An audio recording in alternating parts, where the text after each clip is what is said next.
On episode 605 of the 40 Plus Fitness podcast, we discuss 9 things you should drop from your life today.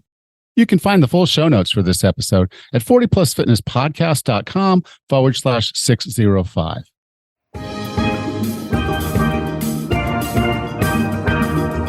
Have you decided you're ready to make a change? To reclaim your health and fitness? The 40 Plus Fitness podcast is here for you.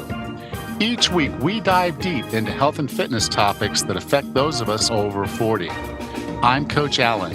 I'm an NASM certified personal trainer with specializations in corrective exercise, behavior change, performance enhancement, and fitness nutrition.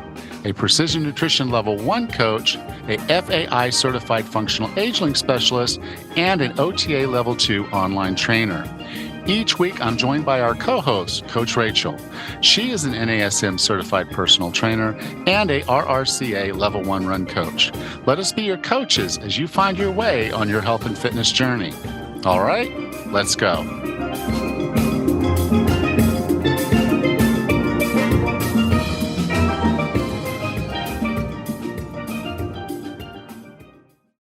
Hey, Raz, how are things? Good, Alan. How are you today? Well, just moving. Yeah. Yeah. Well, Moving. we're going to take a month off, so we're trying to get a lot done. In fact, we're actually going to do our portion of 3 different episodes this week, and then we're going to do 4 episodes next week. And so I only have one of those 4 recorded right now, so it kind of gives you an idea of what it's like to try to get ahead. So we'll have what they call in the can, like 7 or 8 episodes once I leave. Well, I guess 7. And then I'm out, and so the whole month of September, this one is going live on the 29th. So yeah, I guess it's going live next week. Okay. Yeah. See, that's how confusing it gets when you try to get way ahead, but we're still doing the bingo on Facebook. So if you go to the Facebook group, 40plusfitnesspodcast.com/group, or you can just go directly to the bingo sign up page at 40plusfitness.com/bingo. Then you can go and sign up for the bingo, but you are going to need to be in the Facebook group to play bingo because that's where you're going to post your card. And so on your card each day, you can do 1 square, and you want to do a line, an X, and a blackout. So get as many of those done in a month as you can.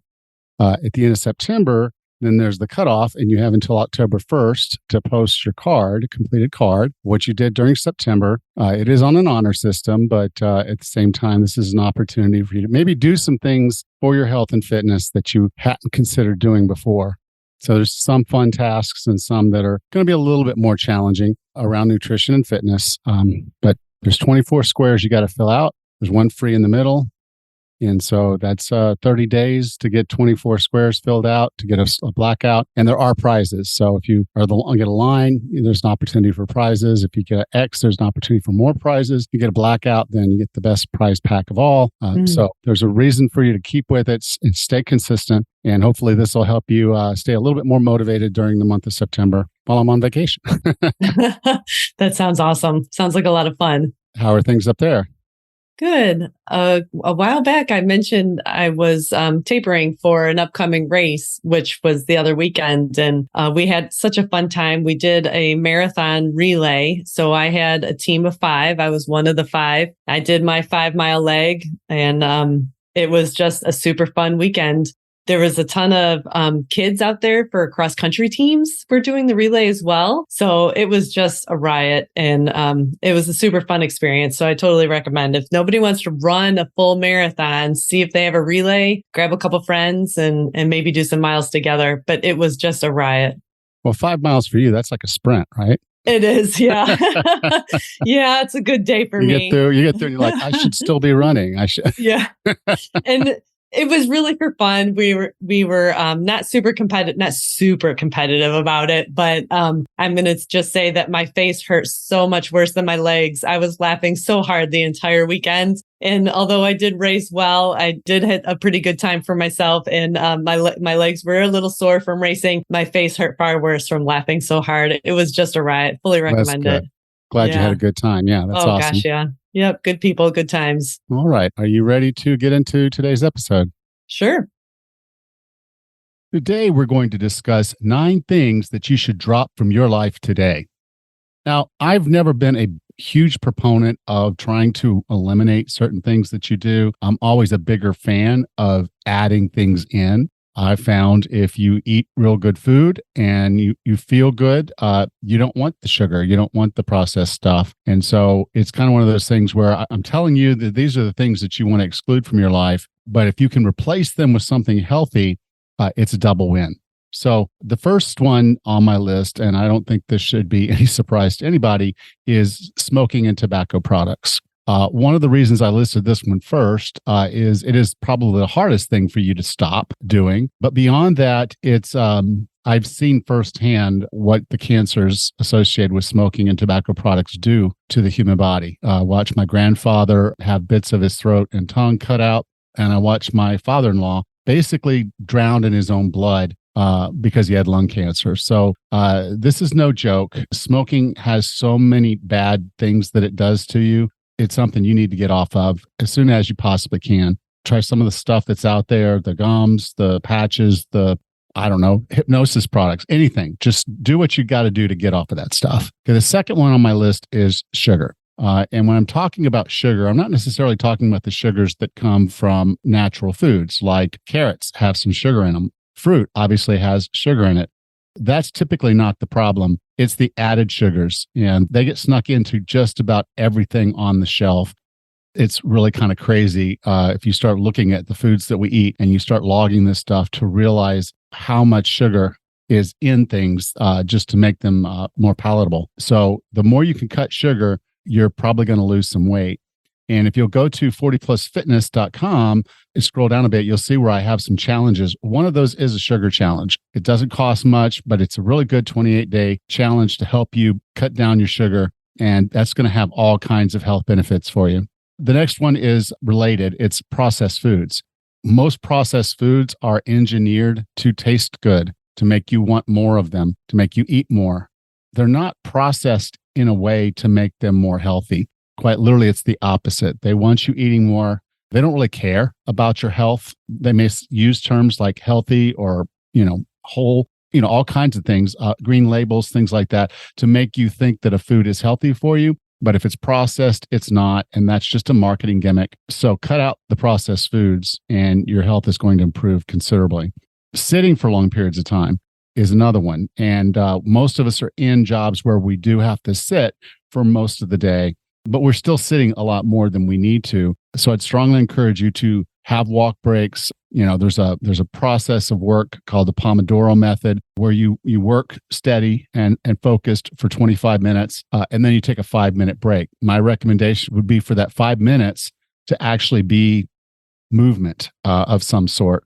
Get your body moving. It's gonna re-energize your brain. It's gonna make you more effective. It's gonna make things a lot better. You're gonna be more productive. But just sitting there for hours and hours and hours is not doing your body any favors. So if you can get up, if you can take a phone call while you're standing, get a adjustable desk if you can. Just find ways to be moving a little bit more each day and sitting a little bit less.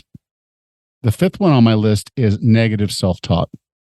Now, I've talked about this topic a good bit over the past 5 or 6 months for sure. And what's happening here is our bodies basically receive food, they receive water and liquids, they receive movement, what that does for the body, and negative thoughts and our environment. And so if you've got negative self-talk, you're telling your body you're in trouble. You're telling your body to be unhealthy. It may not seem that way, but negative self-talk beats you down and keeps your body from recovering. It keeps your body from doing the things, raises your cortisol, which causes you to cut out muscle and to store fat.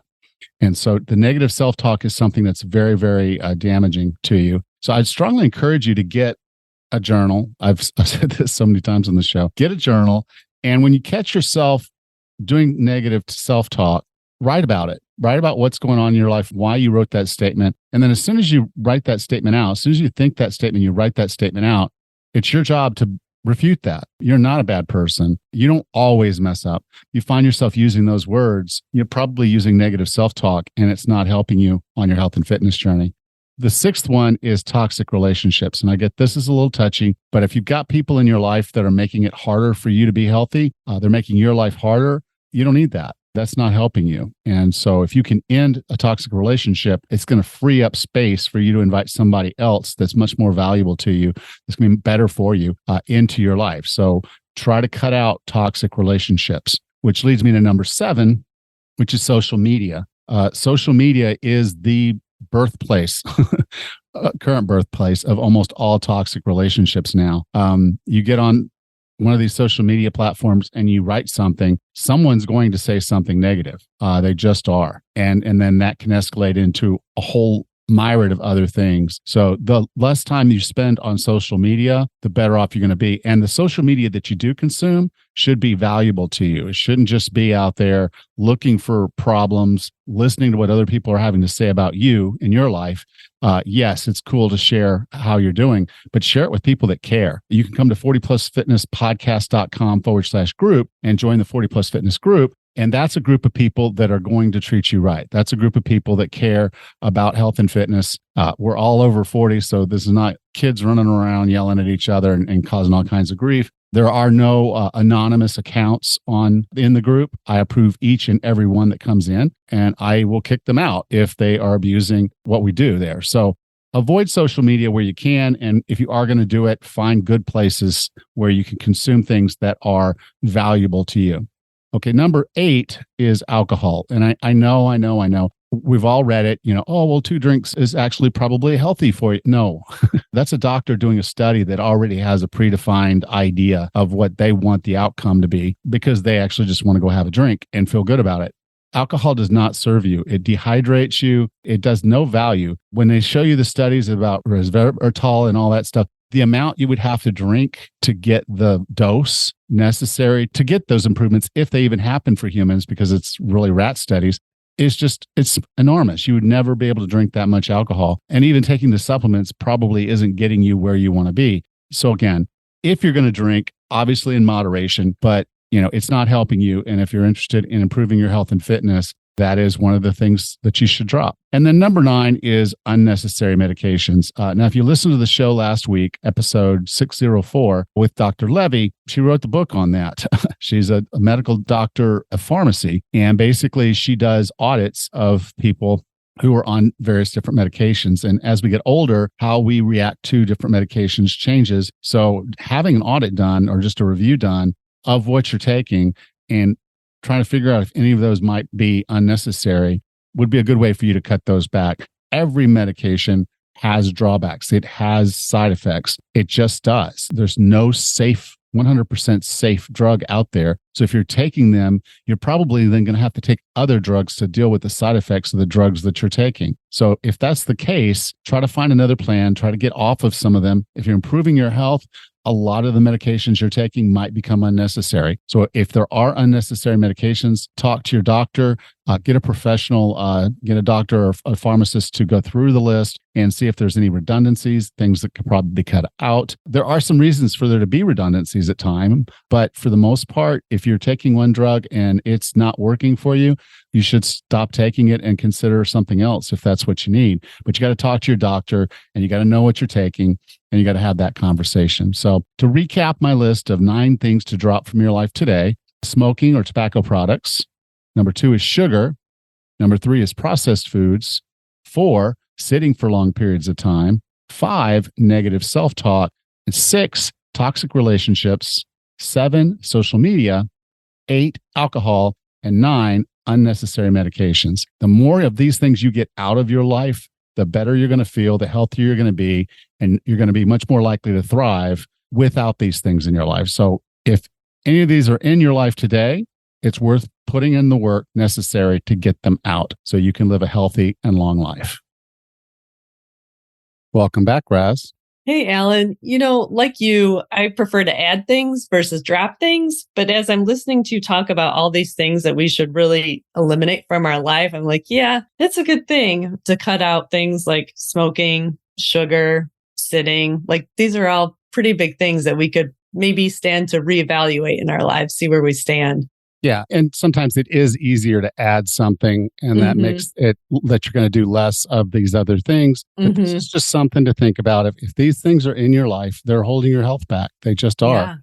Yeah. And well, I want to start with sugar right off the bat. And I just mentioned this because a couple years ago, when I was reevaluating my diet, I went towards the keto style of eating, and I was eliminating sugar. And my mind was blown, Alan. I was just shocked at where sugar is in all the foods. It's just hidden. Like nobody thinks, when you think of sugar, at least when I was thinking of sugar, I'm thinking candy bars, pop, like that's the easy ones. But there's a lot of sugar in the yogurt we might eat, or the creamer I might put in my coffee, or it's even in ketchup and some other weird things that you wouldn't think about. So taking the minute to look at the labels was super eye-opening. Yeah, I'm preparing. We're going to do it when we get back in October. There's a chili cook-off. And so I'm preparing the chili for our team this year.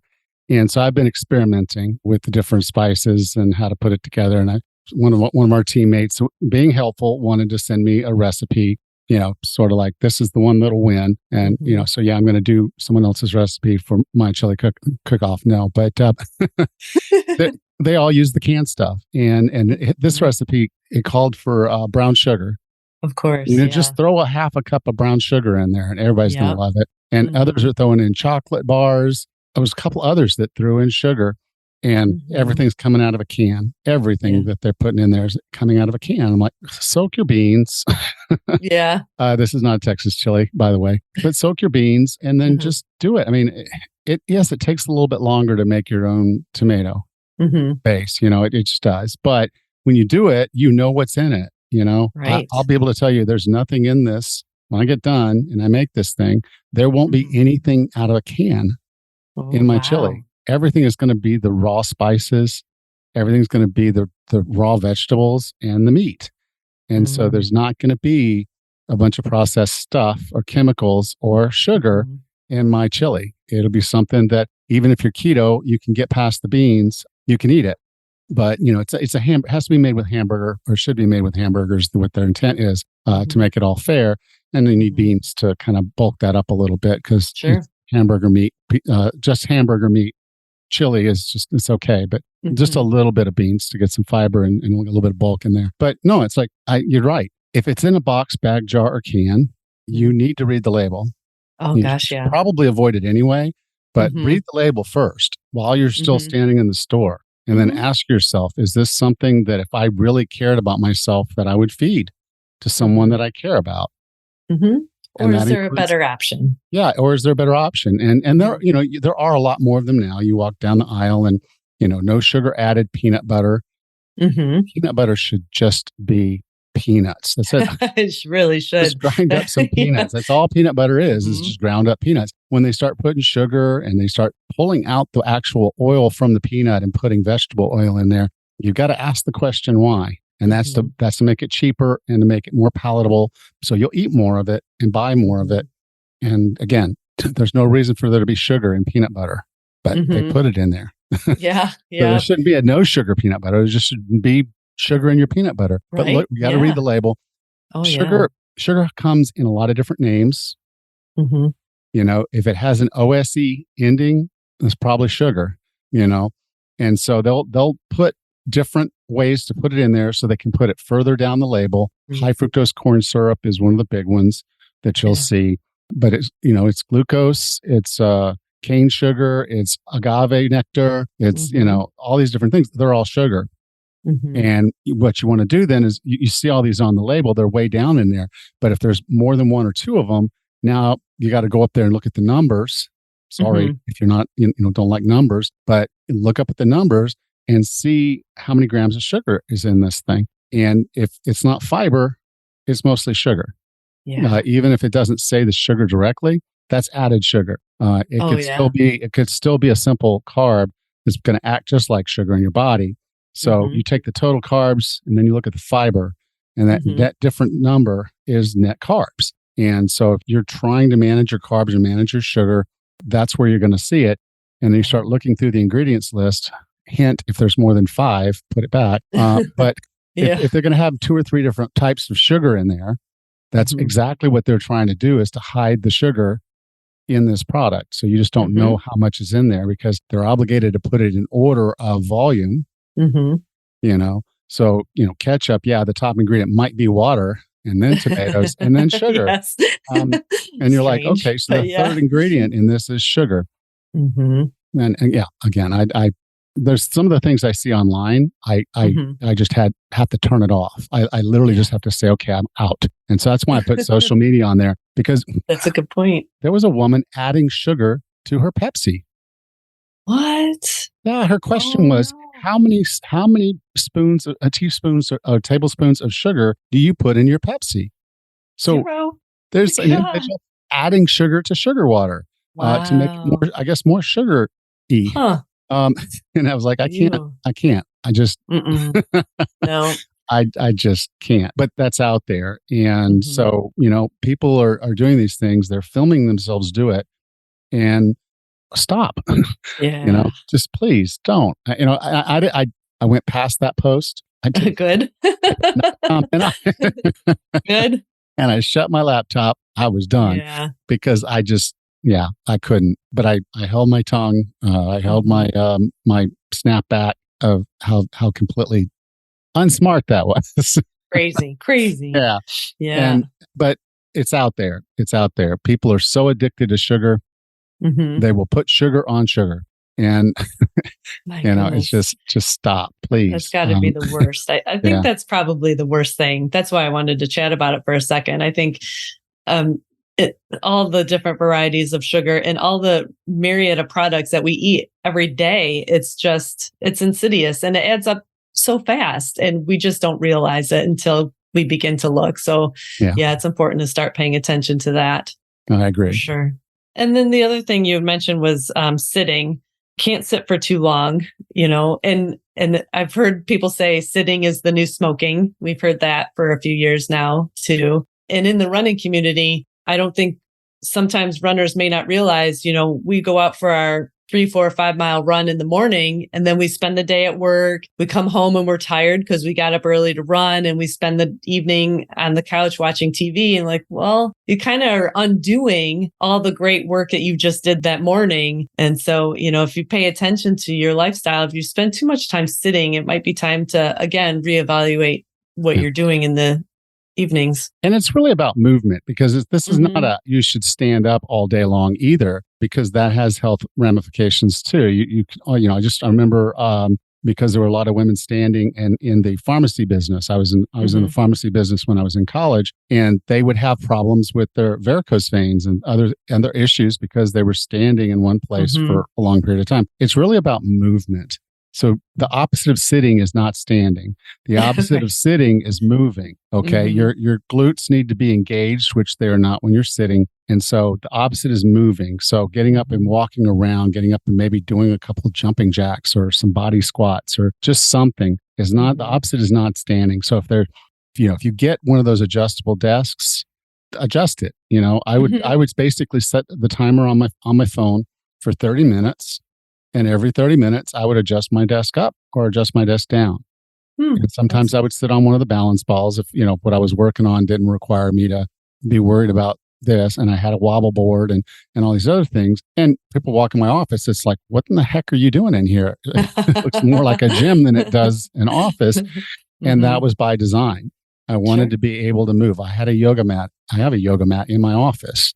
Hmm. So if I feel like I need to move around, I've been sitting for a little while, I can get down on the floor on the yoga mat and do some bird dogs, do some crunches, do some hollow holds, Sure. just different things to basically get my body moving Hmm. and engaged and not just sitting still. Hmm. Oh, I think that's important to find different ways to move throughout the day. And then especially in the evening when we're sitting there watching TV, we always talk about this too, Alan. When the commercial comes on, get up and go do something. For me, I'm doing laundry in the evenings. So when the show ends or something, I can go downstairs, maybe walk up, go back downstairs. I kind of do some chores in the evening just to get stuff done and kill two birds with one stone, basically. Yeah. Or try, like the Starets do, you just sit on the floor. Oh, yeah. You're going to squirm. You're going to move around. If you try to sit on the Hmm. floor and watch TV, Hmm. you're going to squirm around a little bit. You're going to be moving the whole time because it's kind of uncomfortable to sit on the floor for a Hmm. long period of time without moving around. When we sit in a chair, we're just in this comfortable, supported place, that there's not a lot of reason, especially a couch, not a lot of reason for us to do much moving except to reach out and grab your beer, I guess. But, Yeah. you know, Right. but it's just, get down on the floor. That's going to open up your hips. It's going to make you move around a bit. And then, then pop up onto the couch for a little while and then get up. Yeah. And walk into the bathroom or walk over to grab your laundry, and you can stand there and fold it while you're watching the television program. And then sit back down if you're still watching. But, there's lots of things you can do to watch your show, wind down, and still get some general movement in it. We're not talking about getting on a treadmill and running for a half hour while you're watching TV. This is just casual, gentle movement, and your body's going to appreciate that. Oh, absolutely. Yeah. These are all great things to consider, or try and figure out how to eliminate them out of your day-to-day. All right. Well, I'll talk to you next week. Sounds great, Alan. Take care. You too. Bye. Thanks. Bye-bye. Next time on the 40 Plus Fitness Podcast, we meet Deanna Schober and discuss her podcast, Fitness and Sushi, with her husband, Tony, and their book, The Ideal Body Formula: How to Ditch Diet Culture and Achieve the New Ideal Body. Until then, have a happy and healthy week.